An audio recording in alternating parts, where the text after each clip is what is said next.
18 वर्ष से ऊपर का मतदाता सूची में नाम होना चाहिए, तो ये संख्या होनी चाहिए 16 करोड़।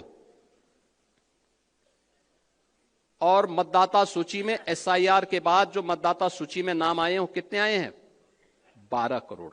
मैं अभी गया था एक जनपद में, वहां की मतदाता सूची में जो एसआईआर के फॉर्म भरे हैं बहुत सारी विरोधियों ने, उसमें कुछ बांग्लादेशियों के भी नाम है। एक सज्जन का नाम था, उसकी उम्र 20 साल, उसके पिता की उम्र 30 साल और उसके ग्रैंडफादर की उम्र 40 साल।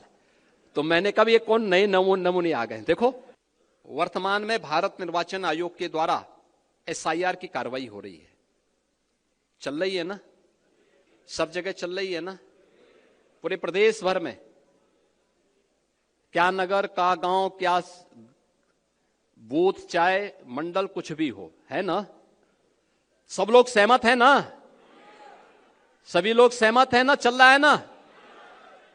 और जब मैं आपसे पूछ दूंगा कि क्या उसकी क्या गति चल रही है, तो आप में से हर व्यक्ति बोलेगा कि हमारे यहाँ 98% हो गया, कोई बोलेगा 99% हो गया, कोई कहेगा हमने 100% कर लिया। यही तो बोलेंगे ना, लेकिन ये सच्चाई नहीं है। ये सच्चाई नहीं है। ये शुद्ध नियत से मतदाता सूची की शुद्धिकरण का और लोकतंत्र के सशक्तिकरण का एक बहुत अच्छा अवसर है। जो चुनाव के बाद अक्सर शिकायत होती है कि साहब मेरा नाम मतदाता सूची में नहीं है या मेरा बूथ 5 किलोमीटर दूर कर दिया गया था, उसका समाधान का एक अवसर है। और वो अवसर इसलिए मैं कह रहा हूं, उत्तर प्रदेश की आबादी है 25 करोड़। कितनी है? 25 करोड़। 25 करोड़ की आबादी में मतदाता सूची में नाम होने चाहिए कुल 64%। 64 से 65% लोग ऐसे होने चाहिए, ऐसे होंगे जो 18 वर्ष से ऊपर के होंगे।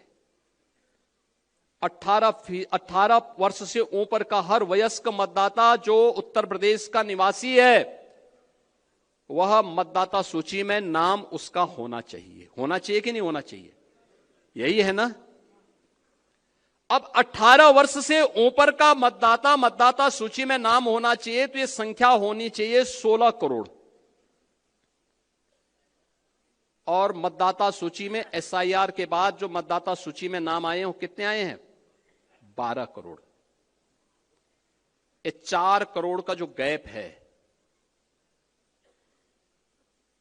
2025 की जो मतदाता सूची थी, जनवरी 2025 की, उसमें कुल नाम थे 15 करोड़ 44 लाख।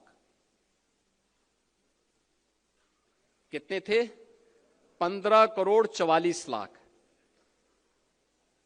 1 जनवरी 2026 को जो भी युवा 18 वर्ष का होगा वह मतदाता बनने का हकदार होगा।